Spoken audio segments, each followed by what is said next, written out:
Aman. Assalamualaikum Assalamualaikum warahmatullahi wabarakatuh. Pada kesempatan kali ini kami dari kelompok 21 ingin menyampaikan tentang milestone 2 kami untuk proyek optimasi akustik dalam ruangan teater opera di daerah urban DKI Jakarta. Next. Ini untuk anggota dari kelompok kami. Bisa next. Kami akan memaparkan untuk schedule management plan. Next. Untuk tujuan dan ruang lingkup dapat dilihat secara lengkap di slide yang telah kami buat. Oke, next.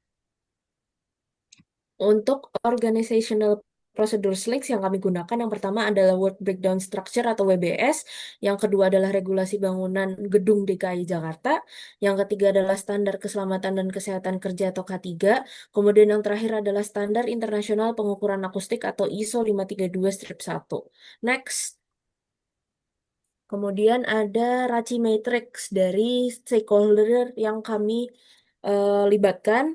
Dapat dilihat lengkapnya di Raci Matrix ini. Lalu next. Untuk metodologi penjadwalan yang kami pakai, yang pertama ada Critical Path Method atau CPM, kemudian ada Gantt chart untuk visualisasi, dan yang ketiga ada Rolling Wave Planning. Oke, lanjut. Nah, lalu ada alat format dan repository. Nah, jadi intinya adalah scheduling tool, pelaporan, spesial software, dan repository. Bisa dilihat untuk detailnya. Next. Berikutnya ada pengembangan model jadwal. Inputnya adalah proyek charter, WBS, dan daftar asumsi kendala. Dan ini berikut adalah langkah pengembangannya. Next.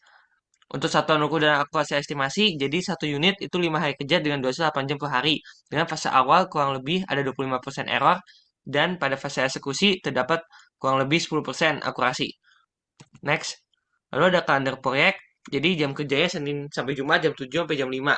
Dan hari libur mengacu pada kalender libur nasional. Kemudian untuk rapat ada weekly progress review dan monthly stakeholder update. Next.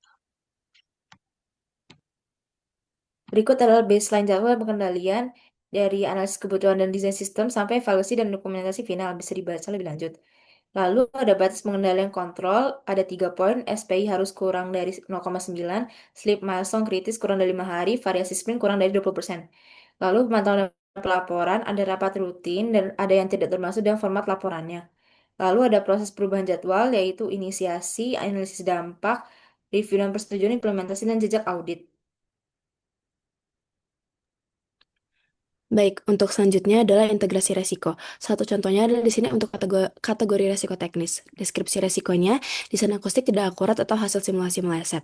Dampak potensialnya, kinerja suara tidak optimal dan perlu rework. Dan strategi mitigasinya, gunakan simulasi ganda seperti IS atau audien dan validasi lapangan.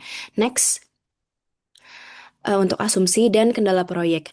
Nah, di sini salah satu contohnya adalah asumsinya desain arsitektur final sudah disetujui dan tetap selama proses optimasi. Namun kendalanya perubahan desain arsitektur menyebabkan penyesuaian ulang sistem akustik. Next. Untuk standar kualitas jadwal, di sini sebagai contoh aspek jadwal perencanaan waktu. Standar kualitasnya jadwal disusun realistis berdasarkan durasi aktivitas teknis dan logistik urban. Indikator keberhasilannya jadwal proyek disetujui tanpa revisi besar dan metode pengendaliannya review bersamaan konsultan akustik dan tim konstruksi. Next. Oke, selanjutnya di sini ada rencana komunikasi terkait jadwal, di mana jenis komunikasi dibagi menjadi 5, yaitu daily stand up, weekly progress review, monthly stakeholder meeting, change control notification, dan first schedule report. Next. Selanjutnya ada kriteria penerimaan jadwal, di mana kriteria dibagi menjadi 6. Yang pertama, kelengkapan aktivitas, kedua, ketepatan, durasi, dan sumber daya, tiga, konsistensi dengan baseline, 4, kesesuaian dengan milestone utama, 5, kepatuhan terhadap prosedur perubahan, dan yang keenam, dokumentasi lengkap. Next.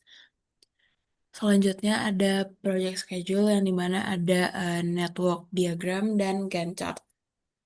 Kurang lebih sekian presentasi dari kelompok kami. Wassalamualaikum warahmatullahi wabarakatuh.